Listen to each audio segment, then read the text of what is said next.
उमंग है आपके इलेक्शन के लिए, क्या कहेंगे सर इसके बारे नहीं, प्रतिशत तो अल्हम्दुलिल्लाह अच्छा मिल रहा है, क्योंकि मैं एक वाहिद उम्मीदवार हूँ इस पूरे राष्ट्र के अंदर जो ये दावा कर रहा है कि मुझे सारे समाजों का SC ST सारे लोगों की तरफ से वोट मुझको मिल रहा है। तो इसलिए प्रतिशत अच्छा है, क्योंकि कोई एक कम्युनिटी के दम पर जो है कोई भी उम्मीदवार चुन के आने का दावा पेश नहीं कर सकता। लेकिन मैं अल्हम्दुलिल्लाह मेरे को सारे जो है पिछड़े तबकात का सपोर्ट मिल रहा है, माइनॉरिटीज़ में मुसलमानों को सपोर्ट मिल रहा है, ईसाइयों का सपोर्ट मिल रहा है। तो ये सारे लोगों का सपोर्ट, सारी जातियों का, सारी जमातों का सपोर्ट मिल के जो है मेरी पोजीशन दिन पे दिन मजबूत होते जा रही है। इंशाअल्लाह जो है जीतने के कभी इम्कान होते हैं। बीजेपी कह रही है कि ये इलेक्शन रजाकारों से, तो अब रजाकार कहाँ दिख रहे हैं उनको समझ में नहीं आ रहा मेरे को। आजकल रजाकार जो है शिवाजी के मावड़े हो गए, तो शिवाजी के मावड़े बोलेंगे उनको क्या रजाकार बोलेंगे, ये समझ में नहीं आ रहा मेरे। सर एक सवाल ये है कि बाबा साहब जो कब तक आने वाले हैं, औरंगाबाद को डेट दी है सर आने के लिए? 16 तारीख की डेट है, अभी ऑफिशियली कंफर्मेशन आया नहीं। 16 तारीख को इंशाल्लाह शायद बाला साहब आएंगे, चांसेस है फुल। राज ठाकरे ने कहा कि हमारी सरकार आती है तो मस्जिदों से महंगे उतारे जाए। अभी इलेक्शन के टाइम पे फालतू की सूखी मुखी धौसा मारते रहते, कुछ भी अपने वोटों को एक जगह करने के लिए बेहुदा बातें करते रहते लोग।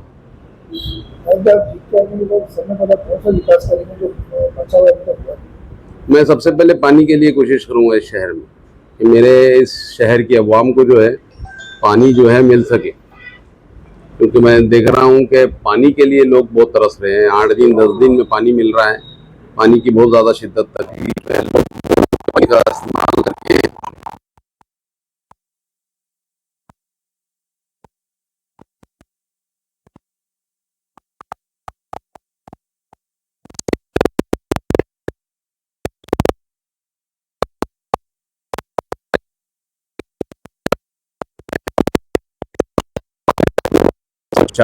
साफ पानी जो है अल्हम्दुलिल्लाह इस शहर औरंगाबाद की अवाम को मिले, ये मेरी पहली प्रायोरिटी।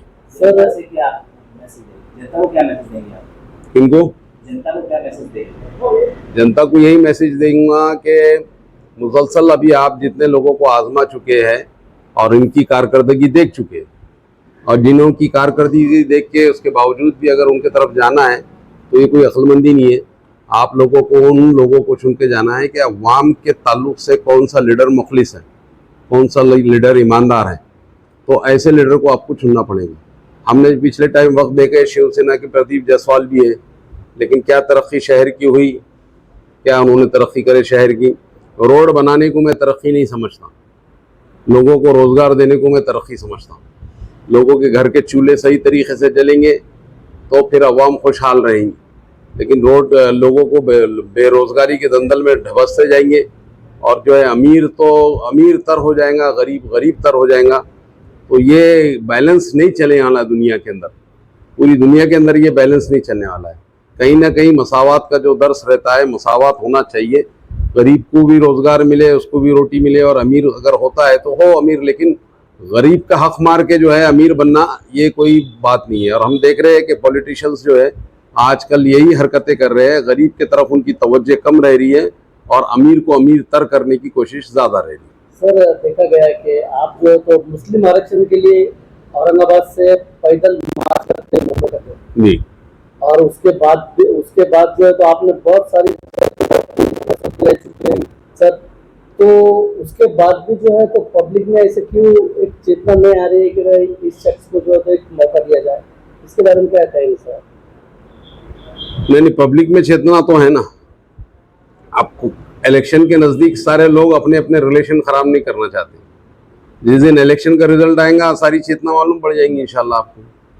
रही रिजर्वेशन की बात, तो रिजर्वेशन के लिए हम मुसलसल 25 साल से लड़ रहे हैं शहर औरंगाबाद नहीं, पूरे महाराष्ट्र के अंदर।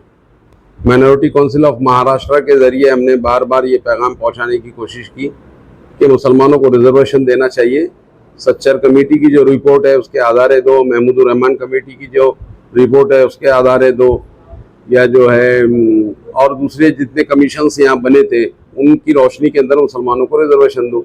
और ये सारा जो है डेटा जमा करके हमने जो है हुकूमत को पेश किया उस टाइम जब हमने यहाँ से लॉन्ग मार्च औरंगाबाद का निकाला था पिछले साल, औरंगाबाद से मुंबई पैदल। तो वो उसमें हमने डिप्टी चीफ मिनिस्टर को जो है सारी चीज़ें बताई है कि मुसलमानों को रिजर्वेशन दो। और अगर असेंबली में अल्लाह ताला कामयाबी देता है तो असेंबली में मुसलमानों के रिजर्वेशन के लिए भरपूर लड़ाई लड़ी जाएंगी, क्योंकि अभी ये जातिवादी सरकार ने जो 5% रिजर्वेशन जो है कोर्ट ने मुसलमानों को दिया था तालीम में, वो रिजर्वेशन को भी उन्होंने लागू नहीं किया। तो ये सारी जो है जातिवादी ताकतों को हराना पड़ेगा और हराने के लिए सारे समाजों को एक आना पड़ेगा। और जिनके पास सारे समाज एक है ऐसे लोगों को अवाम को चुनना पड़ेगा, ना कि जातिवाद की बुनियाद के ऊपर आपको वोट देना पड़ेगा।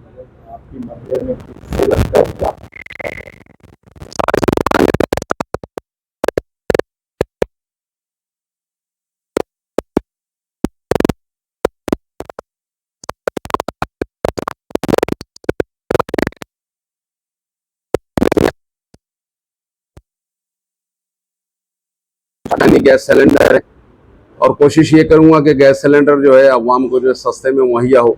अगर कामयाब होता है तो कितना गैस के ऊपर हम सस्ता लोगों को गैस दे सके। ये हुकूमत ने तो गैस के नाम पर सारी अवाम को लूट घसूट करके गैस में से पैसे ज़्यादा ले रहे, पेट्रोल से पैसे ज़्यादा ले रहे, डीजल से पैसे ज़्यादा ले रहे हैं, जो है और दूसरी जितनी भी ऐसी चीज़ें हैं जो गैस के उससे पैसे ज़्यादा ले रहे। तो ये सारी चीज़ें कम करने के लिए वंचित बहुजन अघाड़ी क्या रोल प्ले कर सकती है, पूरा अच्छा एक पूरा सिस्टम बना के हम काम करेंगे। आने वाली 20 तारीख को इंशाल्लाह आप लोगों को अवाम से गुजारिश है कि ऐसे उम्मीदवार को वोट दो जो गरीबों के लिए जो है लड़ना जानता हो, गरीबों के लिए आगे आना जानता हो। और वंचित बहुजन अघाड़ी सारी वंचितों की नुमाइंदगी कर रही है और साथ में माइनॉरिटीज़ की भी नुमाइंदगी करिए। ऐसी सारी जमातों की वंचित बहुजन अघाड़ी जो है नुमाइंदगी कर रही है, जो जिसके साथ नाइंसाफ़ी हो रही है और जो नाइंसाफ़ी का शिकार हो रहा है।